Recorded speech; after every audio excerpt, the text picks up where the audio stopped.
ஆட்சித்தலைவர்களே, உங்களுடைய ஒரு மேலான கவனத்திற்கு நம்மளுடைய திருமங்கலம் பிரதான கால்வாய் 4வது பிரிவு கால்வாய் குப்பணமட்டிலிருந்து பிரித்து முள்ளுவளம் செல்லமிட்டு முள்ளுவளமிட்டு வழியாக வருகிற அப்படியே வாயுப்பட சென்று கொண்டிருக்கிற அந்த கால்வாய் ஒரு 5000 அடி 5000 மீட்டர் அளவுல ரோடு போடப்பட்டிருக்கிறது. கால்வாய் ஓரத்தில் அந்த ரோட ஒரு 2000 மீட்டருக்கு அந்த பக்கம் இருக்கிற வயக்காட்டுக்கார இந்த பக்கம் ஒரு போலீஸ்கார் ஒரு பெரிய பங்களா கட்டி இது கால்வாய் ஓரத்திலே போகுது. பக்கத்துல வந்து ஒரு பெரிய பங்களாவை கட்டிட்டு இந்த ரோடு 5000 மீட்டர் போற அந்த ரோட தடுத்து பாலத்தையும் உடைச்சு கிட்டத்தட்ட 2000 ஏக்கருக்கான நிலங்களுக்கு போற இடுபொருள் கொண்டு போறது, அங்க இருக்கிற பொருள் எடுத்துட்டு வர்றது, அந்த பாதையை மறைச்சு தடுத்து வச்சிருக்காரு ஒருத்தர் ஒரு ஆக்கிரமிச்சுட்டு செல்லம்பட்டியில. அது இடம் வந்து முள்ளுவளம்பட்டி ரோடு செல்லம்பட்டி ரோடு பாண்டியூர் பக்கத்துல.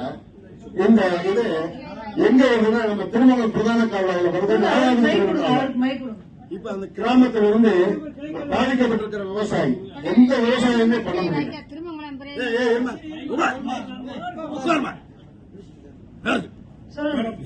கொண்டு வந்தாங்க மேடம், அதை கிளீன் பண்ண மேடம். அந்த அவர் என்கரேஜ் பண்ண தெரியாதா? இல்ல மேடம், தெரியல மேடம், கொண்டு வந்தாங்க. தெரியலன்னா அப்ப நம்ம ஏன் அந்த சைட் பாக்குறதே இல்லைன்னு அர்த்தமா? நம்ம லேண்ட்ல ஒருத்தர் என்கரேஜ் பண்றாரு, அதுவும் விவசாயிகள் போற வழி பாதிக்கப்படுதுன்னா நமக்கு ஏன் தெரியல? அப்புறம் நம்ம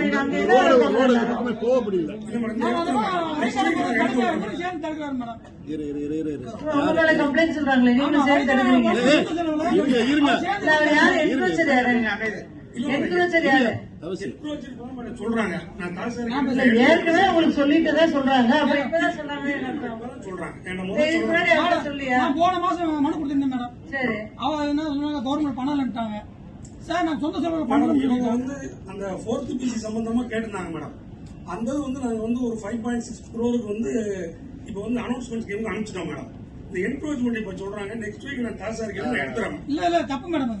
அதாவது சொந்த செலவு பண்ணிக்கிட்டாரு. நாங்க சொந்த செலவு விவசாயம் சேர்த்து கொண்டு வந்து தனியோட போடுறோம்.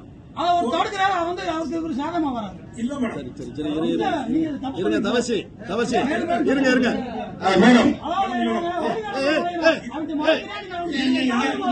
தவசி கொஞ்சம் அமைதியா மேடம். இங்க ஒரு விவசாயி கூட பெரிய பெருமையா இருக்கு. இப்ப இந்த பாதநடைய தொடர்ந்து தடைபடாம கொண்டு போகணும். விவசாயிகளே சொந்த பங்களிப்போடு இப்போதைக்கு தற்காலிகமா செய்வதற்கு தயாரா இருக்காங்க. பீடபுல்டி நிதி கொடுத்ததுக்கு பின்னாடி அவங்க பின்னாடி இந்த வழித்தடத்தை போட்டு இல்ல மேடம். இல்ல அது பண்டா என்னது? அது பண்டு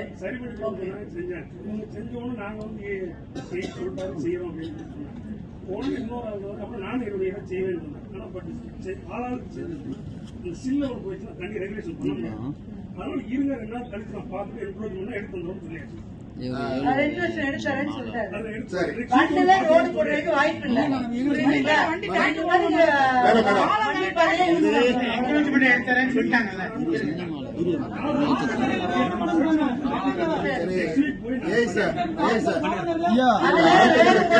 அழுத்தம் திருத்தமா சொல்லிடுறேன். என்கரேஜ்மெண்ட் அவர் எவிக்ஷன் பண்ணி கொடுத்துருவாரு. ஆனா வண்டி ரோடெல்லாம் அதுல போட முடியாது. அது இதுக்கு முன்னாடி எங்க எப்படி போயிட்டு நம்ம கரையில போக முடியாது.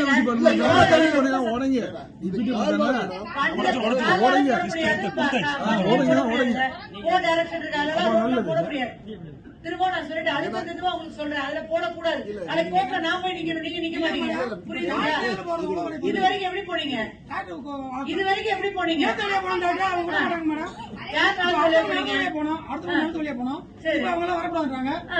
காலங்கள்ல தடை வச்சு கால்வாயில போட முடியாது, பண்டில போட முடியாது. வெளியே எடுத்து உள்ள இருந்து எடுத்துட்டு வந்து பண்ணிக்கோங்க, அவ்வளவுதான் பண்ண முடியும்.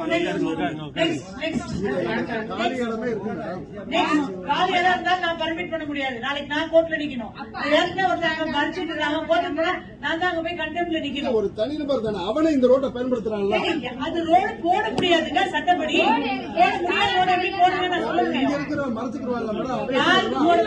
அவங்க மூட்டை எடுத்துட்டு வந்தாங்க. இதுக்கு முன்னாடி பழைய காலத்துல எப்படி பண்ணோம்? ஃபுல்லா எடுத்துட்டு வந்தாலும் ரோட்ல ஏத்தணும். அப்படிதான் பண்ண முடியாது. அதுதான் நீங்க கால்வாயில ரோடு எல்லாம் போட முடியாது. போட முடியாது. நியாயமான விஷயம்